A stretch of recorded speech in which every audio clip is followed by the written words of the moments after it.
Welcome back to Horn Takes, your Texas football and baseball talk destination.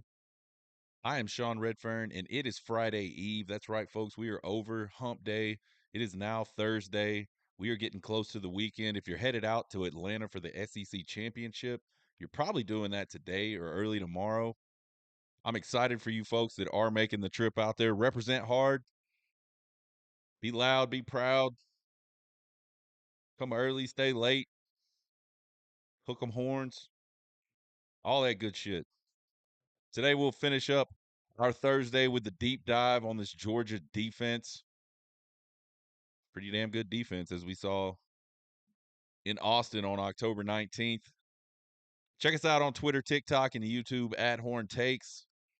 Just like to listen to podcasts, you're welcome to do that at Apple, iHeart, and Spotify. Probably some other places as well. I would highly recommend the YouTube channel, though. We do a lot of video analysis now. So you can't see video analysis on a audio podcast. If you must and you don't like Apple, iHeart, and Spotify, you can get all the audio episodes at horntakespodcast.buzzsprout.com. Check us out there. The deep dive. Georgia defense. Third-year defensive coordinator Glenn Schumann. He pilots one of the more athletic defenses in the country. They got a lot of speed. They got a lot of size. They got a lot of strength. I think a lot like this Texas defense this year in 2024. They've got playmakers at every single level of this defense. They got guys on that front defensive line that can make plays. They certainly have linebackers that can make plays. And they have probably their best player on defense in that secondary in Malachi Starks. So they're absolutely loaded up with guys that can play, and they got guys that can come off the bench and go play. They've got a really good group of defensive coaches led by the head coach, Kirby Smart. So this is not a Georgia defense to be trifled with. As again, we saw on October 19th, they came up with a really nice game plan that just absolutely messed Texas's world up. This Georgia defense led in tackles by 6'1", 235-pound sophomore linebacker C.J. Allen. He's got 65 tackles on the season, 3 tackles for loss, 1 interception, 3 passes broken up, and 5 QB hurries. And C.J. Allen's a guy that they're going to send a lot from that linebacker position. They'll even line him up on the edge and send him. They'll send him up the middle. Very versatile player. 6'2", 245-pound junior linebacker Jalen Walker and 6'2", 250-pound senior edge Chaz Chambliss lead the Dawgs in sacks. They each have 5.5. Jalen Walker got like every single sack he got on the season against Texas, basically. I think he had 4 sacks against Texas in the original. Walker's got 54 tackles, 7.5 tackles for loss, 1 pass breakup, 6 QB hurries, and 2 fumble recoveries on the season. Chambliss, 35 tackles, 7.5 tackles for loss, 2 QB hurries, and 1 fumble recovery. So those 2 guys do work from those edge positions.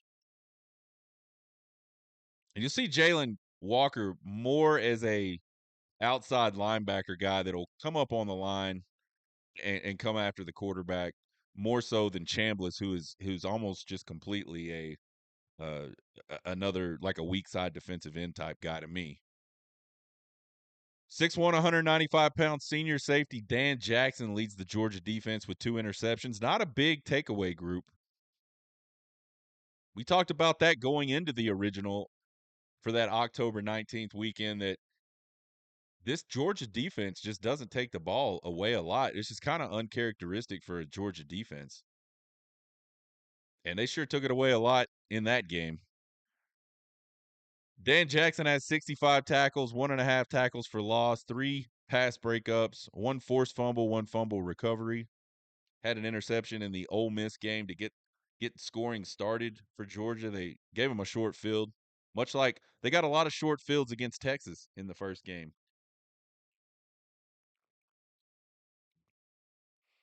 Tied for the team lead in tackles is the aforementioned 6'1", 205-pound safety Malachi Starks. Again, I think this is probably their best player on defense.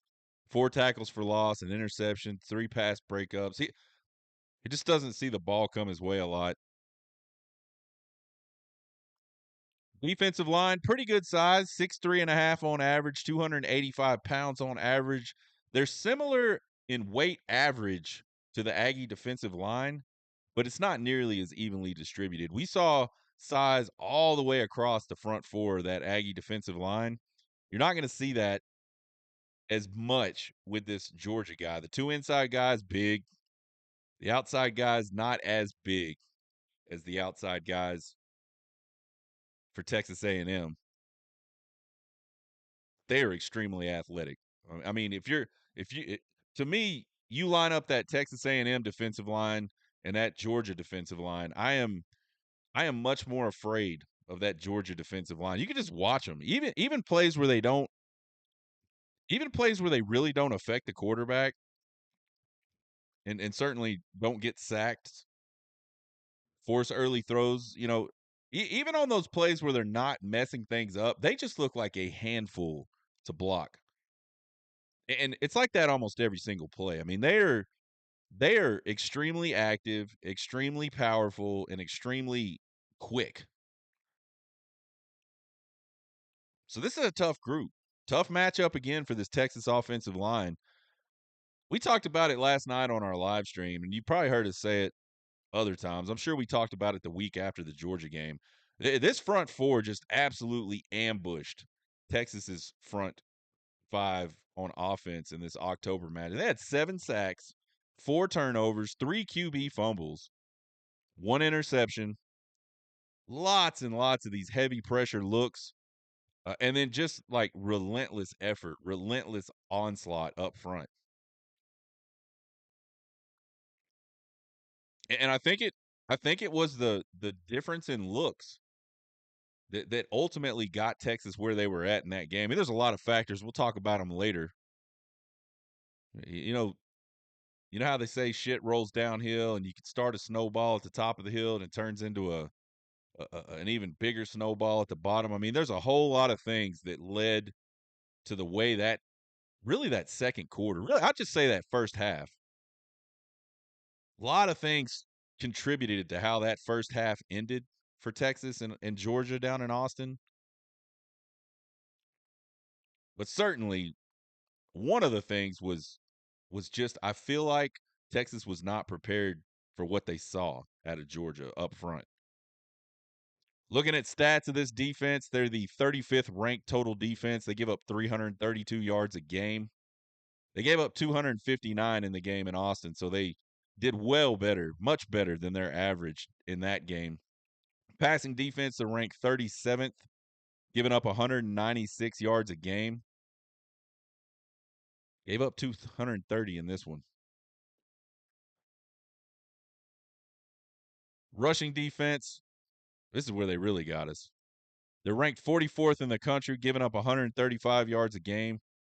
We only rushed for 29 yards in that game. And I don't think a lot of people do know this. Like, the rushing average is not just running backs getting the ball. It's any rush or anything that's considered a rush, and sacks are absolutely considered rushes. So net was terrible. They were able to get more yardage. And we've talked about, and we will in a minute, we've talked about what the running backs actually did in this game. And it wasn't amazing, but it wasn't bad.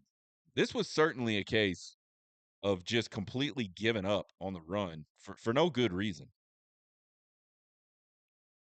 Scoring defense, 25th ranked scoring defense. They give up 20 points per game. Texas scored 15 against them.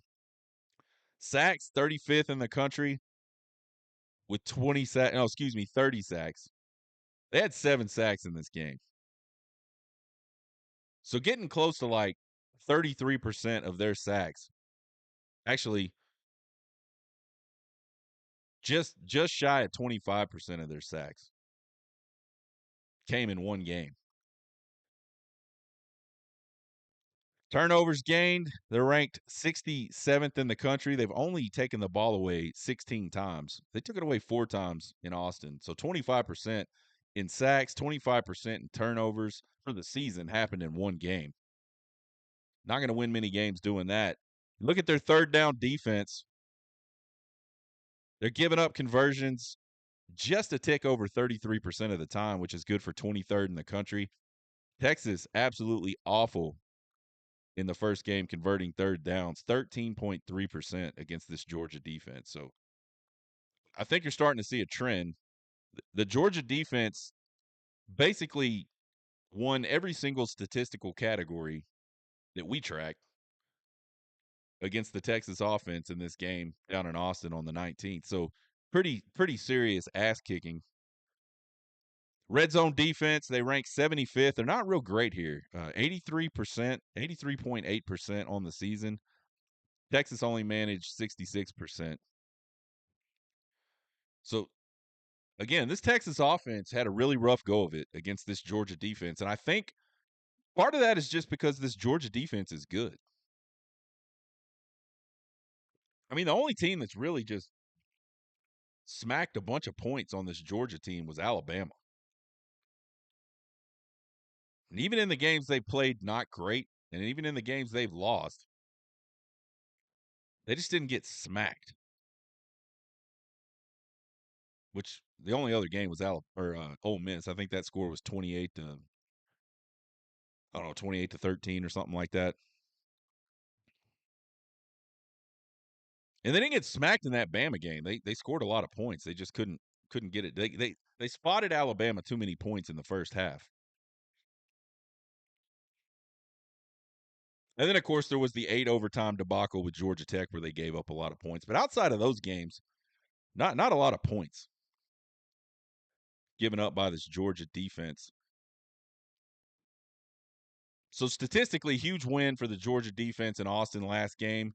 We'll just have to see if they can replicate that on Saturday. If they do, we're probably going to get a similar result.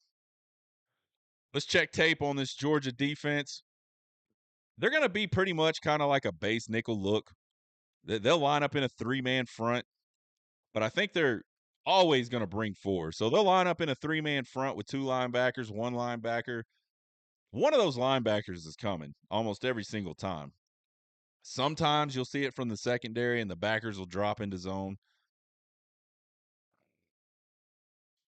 Similar look to what led to Texas's first turnover in October. You got a little cornerback blitz. Nobody saw it. Quinn Ewers gets absolutely earhole, drops the ball, and let the games begin for that Georgia defense and that short field Georgia offense. They're going to be really exotic with their blitzes and coverages behind it, and they'll play almost every kind of coverage. They'll play man, they'll play cover two, they'll have man free looks with a single high, man free looks with a two high, three high look. They'll go into quarters, it looks like a little bit, cover three, and then they'll run some combo coverages where they'll be man on one side of the field, zone on the other side of the field. Really intricate, exotic sort of defense. And I think that's why it's so hard to play against them. I mean, the quarterback has to do, well, not just the quarterback, everybody has to do a good job of understanding what is going to happen, what types of pressure is coming, where it's coming from. And for the quarterback, that means a lot of film study. One, this is one of those games you're going to beat Georgia. You need to be mentally prepared up front and the quarterback for sure. And you got to recognize it quick, and then you got to make the right decision and get the ball out. And I mean, it's just not a lot of time to do all those things during a play. We talked about it earlier. We'll talk about it again. I've talked about it on shows this week. We talked about it last night on the live stream with the friends over at SEC Unfiltered. We had Cole and Chris. You can find that under the live tab on the YouTube channel. Check that out. We had a good time. It was a blast. We just didn't run the ball enough against Georgia. We gave up on it way too quickly. And we didn't run it downhill. To me, handing it off going sideways against this Georgia defense just is not going to work ever. You might get lucky and bust one every one, but consistently it's not going to happen. The best way to attack this defense is to get the ball to the line of scrimmage going downhill really quickly. And here we'll see how vulnerable this Georgia team can be against the run when you do those. We're going to have an offset eye look in the shotgun, and they just kind of run an old power screen right at an 8 in the box set. Watch this nice combo block on the left side, the left guard, the left tackle. Just watch this play unfold. And they just get right up the field, quick, boom, find a crease, and they're gone for a touchdown. Now, that's something that Texas has done really well the last couple of weeks in SEC play, is getting the ball downhill, the running back just taking what's there, finding a crease and going. There's not going to be a lot of opportunity to dance around and beat people in the backfield to try to make big plays in this game. And I hope that that's the mindset this running back group for Texas as they head into this. You just got to take what you can get. Here we're going to see Georgia in a 3-high safety look. You see them all back there right around the stick. Chandler's going to fall back in his zone. He's playing that outside linebacker position at the bottom of the screen. And you're going to see C.J. Allen in the middle. He's coming. You're going to see C.J. Allen come a lot in this little group of clips I've got. It looks like to me they're man coverage to the boundary, and then there's going to be a zone to the field side. You're going to see Ole Miss just kind of leak the back out into the flat. If they bring 5 guys, that's the read. If they only bring 4, you got 5 on 4, so you got time to survey the field. That's exactly what Dart does. He gets a little pressure and he hits the little check down, and they pick up a nice little gain. The late pressure right there. I think when you're playing a team like this defensively, the key is to just keep making positive plays. You can't afford to get real far behind in the sticks. You can't afford penalties that set you back. Like, you have to just continue to make positive plays and pick your spots to try to make big plays. Here we're going to have a 3 down lineman look, real high, 2 safety look, 2 high safety look. C.J. Allen's coming. He's going to come to make it 4. They're going to play zone behind it and protect those sticks. Dart sees a mismatch right off. He's got a tight end against Jalen Walker. Jalen Walker's an outstanding athlete, but he's not covering a tight end. He delivers a really nice, on-time, accurate pass. Watch the slot. Just a little out. He's open, gets up the field, picks up a first down. Again, just nothing fancy. Identifying the mismatch, because there will be some. This Georgia defense is going to they're going to gamble to try to confuse you. And when they gamble, there's going to be weakness. You have to be able to tell where that weakness is and attack it. And that's it. That's the only way to beat them. We're going to have a traditional nickel look here with dime personnel. There's 2 high safeties, but right there on the bottom of the screen on the edge, what you think is that as a 4th defensive line, that's a safety. And again, we're man to the boundary, cover 2 to the field. You're going to see number 9 drop into some zone off this look. You're going to see another linebacker join the 3 down lineman look to get into it to make it 4 rushers. Dart's going to have time. He's going to deliver a nice ball in between that cover 2. Pick up a nice big gain. Here we go. There's the blitz. He's seeing the field. He drops it right in there in that zone. Cover 2, there's going to be a guy playing shallow-ish. He's got that flat, and then you're going to have a safety over the top, and there's always space to get behind that. It's timing and protection. We're going to have another nickel look with 2 high safeties. This time it looks to me like a man under look. So you've got a lot of man coverage at the line of scrimmage, but you got those 2 safeties over the top that are free. Georgia's going to rush 4. Dart's going to take his time. He's going to get time. He's going to find an open man in the middle of the field for a nice chunk play. Watch it open up. There it is. This is nothing.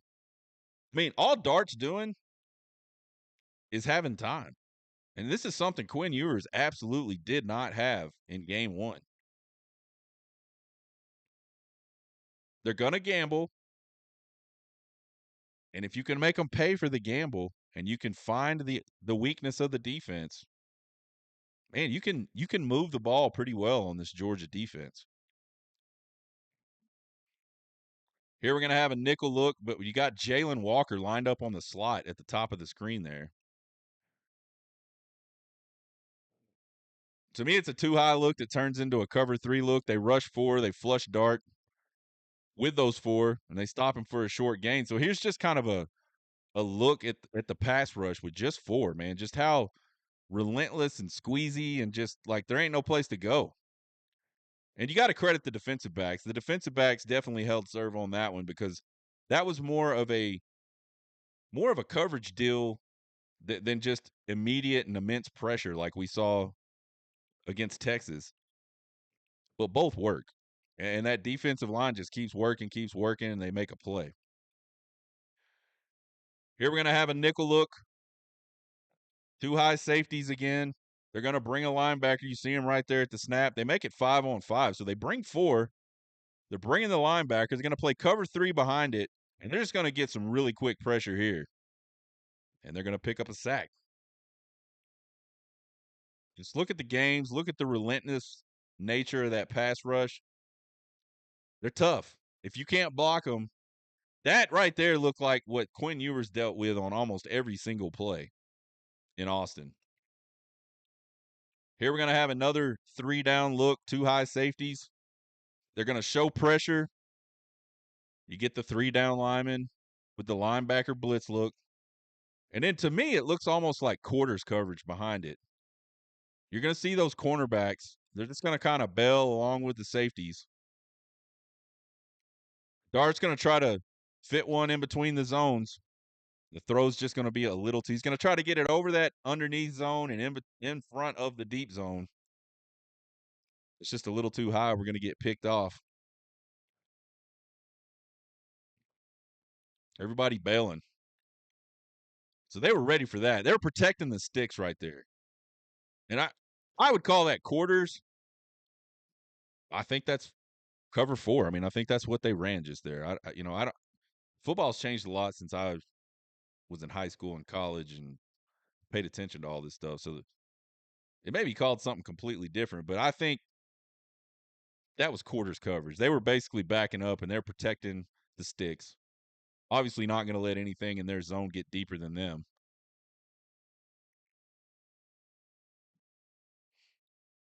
Here we got some dime personnel with 3 defensive linemen showing pressure. Both the linebackers blitz.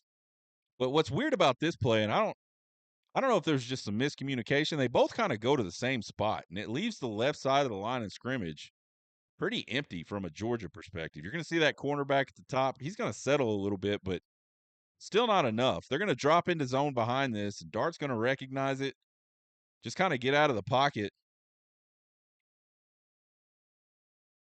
get a nice little pickup. That might have actually been man. You saw the safety come up. Sometimes it's hard to see everything with this side view, this condensed look. Here we're going to have nickel personnel again with 3 down linemen. They're going to show pressure pre-snap. The safety's up near the line of scrimmage. He's going to bail pre-snap. They're going to bring 5, play zone behind it. And watch the back coming out of the backfield. This is something that Texas almost hit on. We had a drop. I mean, almost the exact same play. We had the drop, though, instead of Georgia being in the way and having the drop. The guy was wide open, just got tipped a little bit at the line of scrimmage. That was a big game-changing play, I think. I mean, that's a play. Trey Wisner is probably – I mean, if he doesn't score, he's definitely getting inside the 10-yard line on that play. And it just hit him in the hands, and he dropped it. And he's otherwise very, very good with his hands.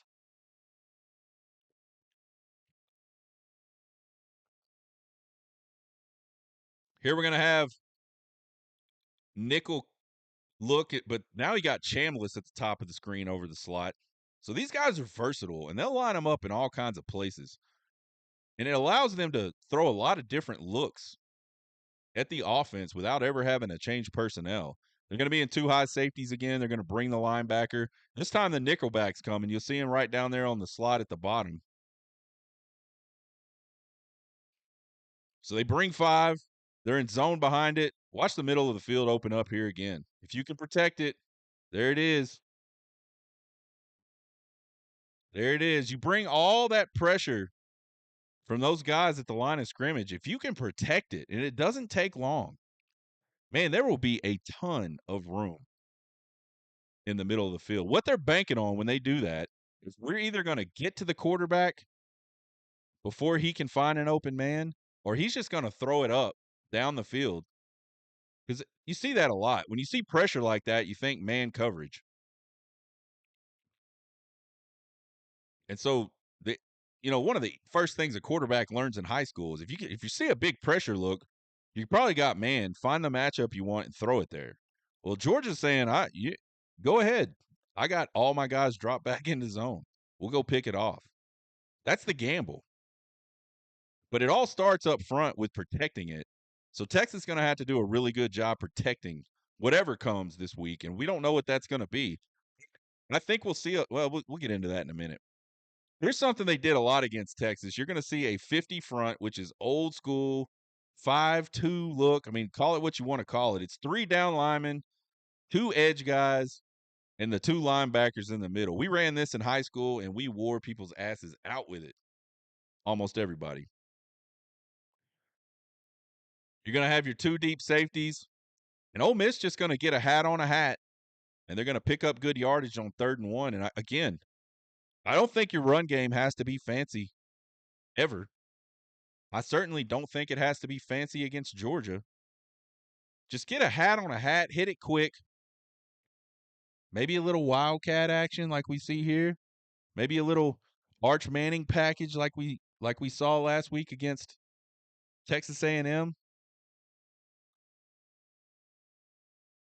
Big Puig or however you say it. He's just going to take the direct snap, pick up a nice little chunk. That's a pretty nimble dude for that size.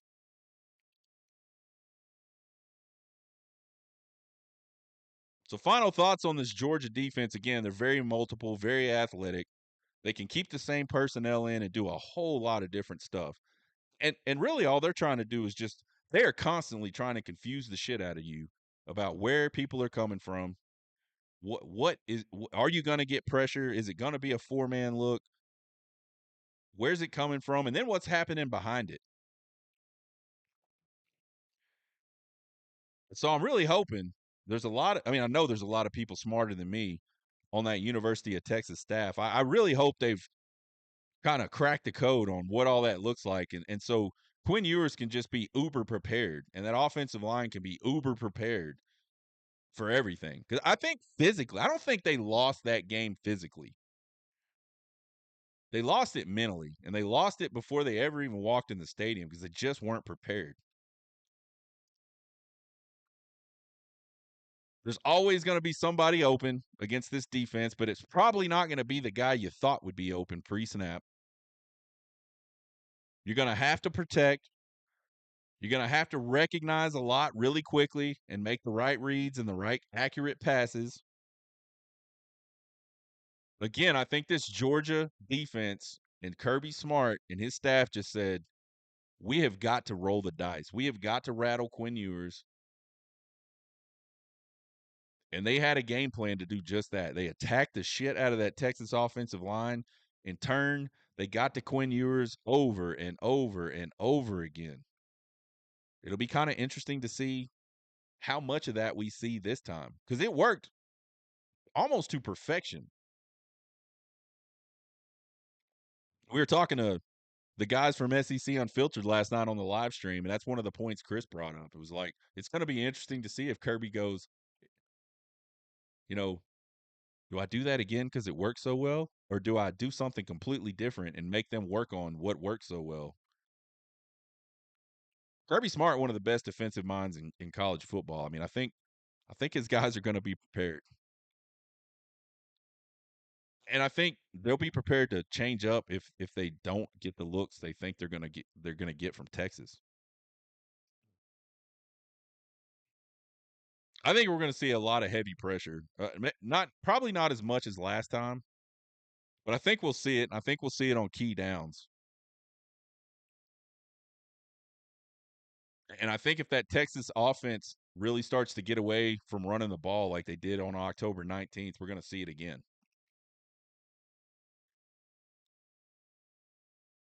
Texas had almost 500 rushing yards in its last 2 games. So I really, really hope that Sark will give the run game more of a go in this matchup than he did in October, because it just absolutely wasn't enough. And if they do, I think they'll be successful doing it. It may not be wildly successful, but I think it'll be successful enough to slow down that pass rush some. And then that's where Quinn Ewers can kind of sit back there with some time and some confidence, find his guys, because I think Texas has the horses to get guys open. Georgia Tech just got done running the ball all over Georgia with the quarterback. So I would not be surprised if we see some arch packages like we saw in College Station. It wouldn't surprise me if there was something else, like a Wildcat type of package with a completely different skill guy.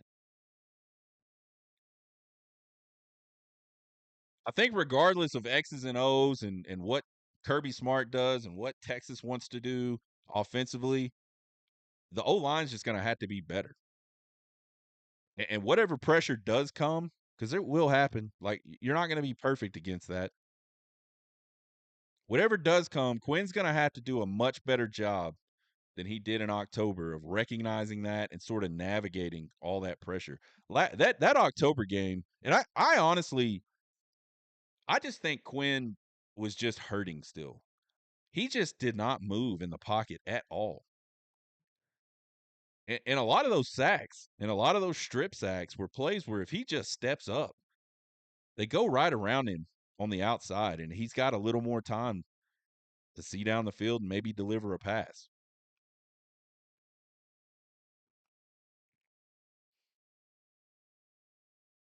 So, to me, this is the interesting matchup of this game. The Georgia defense against the Texas offense.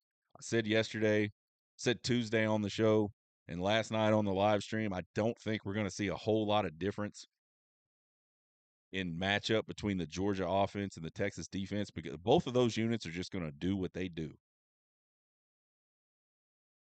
I don't think Georgia has a changeup on offense. They're going to pass, and they're going to go as Carson Beck goes. And they'll sprinkle the run in there. They'll do it just enough to keep Texas off balance. And that's it. And you know what Texas is going to do. They're just going to line up and try to be better. We're not going to see a lot of fancy stuff out of Texas either. We'll be back on Friday. We will have some conference championship predictions. We'll have our 4 keys in a prediction for the Texas and Georgia game in the SEC championship. Hey, we did the live stream last night. We had an absolute blast. I'm looking to try to get another one together for next week. So be looking for that. Follow us on Twitter. Follow us on YouTube. Follow us on TikTok at Horn Takes. Give us a subscribe. Give us a follow. Won't cost you guys a thing, but we appreciate the support. You can email me at horntakespodcast@gmail.com with all your questions, comments, concerns, and criticisms. I love them all. We're getting close to the weekend. You guys get hooked.